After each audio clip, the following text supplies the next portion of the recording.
क्या आपने कभी सोचा है कि जिस सोने को हम शादी, निवेश या शौक के लिए खरीदते हैं उसकी कीमत हर दिन ऐसे क्यों बदलती रहती है जैसे कि किसी फिल्म का क्लाइमैक्स हो।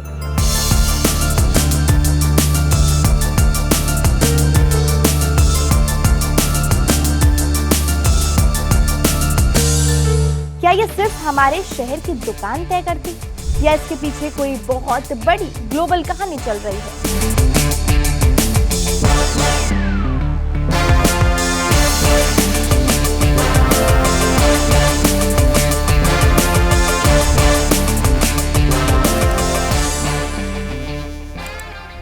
आज की कहानी शुरू होती है 4 अप्रैल की एक सुबह से, जब दिल्ली, मुंबई, चेन्नई और कोलकाता के सराफा बाजार धीरे धीरे खुल रहे थे। दुकानों के शटर ऊपर उठ रहे थे और हर दुकानदार की नजर सबसे पहले एक ही चीज पर थी, और वो चीज थी कि आज के सोने के रेट्स क्या होंगे।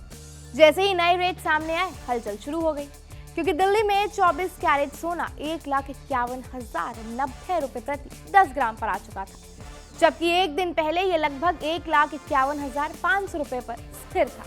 यानी बहुत बड़ा बदलाव तो नहीं हुआ, लेकिन एक संकेत जरूर मिला कि बाजार फिर से करवट ले रहा है। और इसी के साथ मुंबई और कोलकाता में भी 24 कैरेट सोना 1,50,940 रुपए प्रति 10 ग्राम पर बिक रहा था, और चेन्नई में ये थोड़ा सा आगे निकलकर 1,51,100 रुपए तक पहुंच गया। अब आप सोच रहे होंगे कि अलग अलग शहरों में अलग अलग कीमतें क्यों? तो इसका जवाब भी इसी कहानी में छिपा हुआ है, क्योंकि भारत में सोने की कीमत सिर्फ इंटरनेशनल रेट पर नहीं, बल्कि लोकल टैक्स, ट्रांसपोर्ट, डिमांड और ज्वेलर्स की मार्जिन पर भी निर्भर करती है।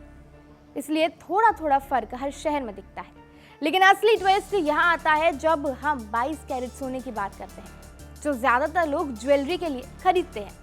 दिल्ली और चेन्नई में इसका भाव 1,38,510 रुपए प्रति 10 ग्राम है, जबकि मुंबई और कोलकाता में ये 1,38,360 रुपए पर है। यानी अगर आप थोड़ा स्मार्ट खरीदारी करें तो शहर बदलकर भी फायदा हो सकता है। अब कहानी में नया किरदार आता है, ग्लोबल मार्केट, जहां इस समय सोने का हाजिर भाव 4,591.52 डॉलर प्रति औंस पर चल रहा है, और यही वो जगह है जहां से असली खेल शुरू होता है। लेकिन क्या जब दुनिया में सोने की कीमत बढ़ती है तो उसका असर सीधे भारत के बाजार पर पड़ता है? जैसे अगर हम अमेरिका में ब्याज दरें कम होती हैं या डॉलर कमजोर होता है तो निवेशक सोने की तरफ भागते हैं, और जैसे ही डिमांड बढ़ती है कीमतें भी ऊपर चढ़ने लगती हैं। अब जरा सोचिए कि एक आम आदमी जो दिल्ली में बैठा है वो भी इस ग्लोबल गेम का हिस्सा बन जाता है बिना जाने ही। यही चीज इस कहानी को और ज्यादा दिलचस्प बनाती है। लेकिन अभी कहानी खत्म नहीं हुई, क्योंकि सोने के साथ साथ एक और धातु है जो हमेशा इसके साथ चलती है, और उस धातु का नाम चांदी।